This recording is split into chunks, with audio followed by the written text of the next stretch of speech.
तकरीबन 90 साल बैतुल मुक़द्दस सलीबियों के कब्ज़े में रहा। इन 90 बरसों में हज़ारों मुसलमान इस मुक़द्दस शहर को सिर्फ दूर से देख सकते थे। लेकिन 1187 ईस्वी में जंग हतीन की फैसलाकुन फतह के बाद वो लम्हा आखिरकार आ पहुंचा। सलाहुद्दीन अय्यूबी अपनी फौज के साथ बैतुल मुक़द्दस के दरवाज़ों तक पहुंच चुके थे। मगर क्या सलीबी इस मुक़द्दस शहर को इतनी आसानी से छोड़ने वाले थे? जंग हत्तीन के बाद पूरे फ़लस्तीन में सलीबी रियासतों की बुनियादें हिल चुकी थीं। एक के बाद एक किले और शहर मुसलमानों के सामने झुकते गए।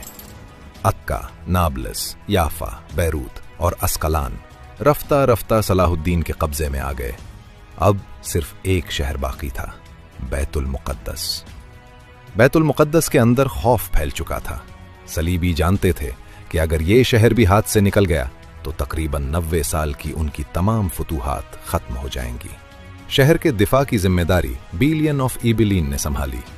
उसने दीवारों की मुरम्मत कराई, दिफा मजबूत किया और शहरियों को हथियार उठाने का हुक्म दे दिया। हर शख्स जानता था कि अब फैसला कुन लम्हा करीब आ चुका है।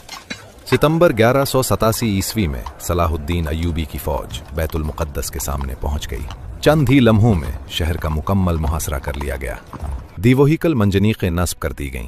तीरंदाज अपनी अपनी जगह संभाल चुके थे और हर गुजरते दिन के साथ शहर पर दबाव बढ़ता जा रहा था।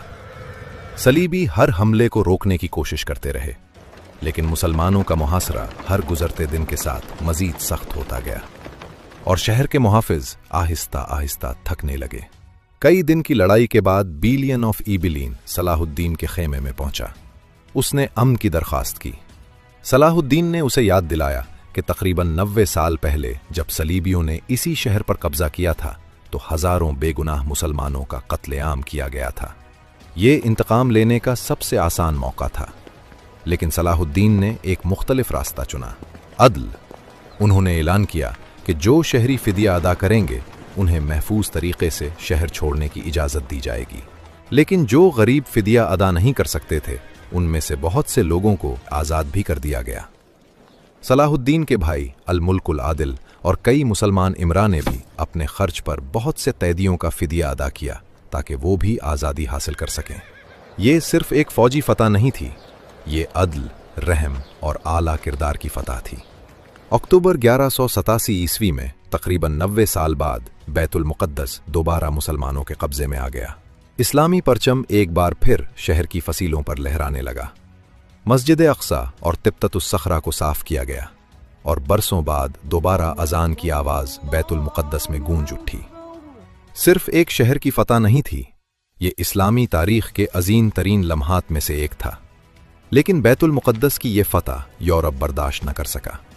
जल्द ही पूरे यूरोप में एक नई सलीबी जंग का ऐलान कर दिया गया और इस बार सलाहुद्दीन के मुकाबले में एक ऐसा बादशाह आने वाला था जिसे यूरोप का सबसे ताकतवर जंगजू कहा जाता था, रिचर्ड द लायन हार्ट।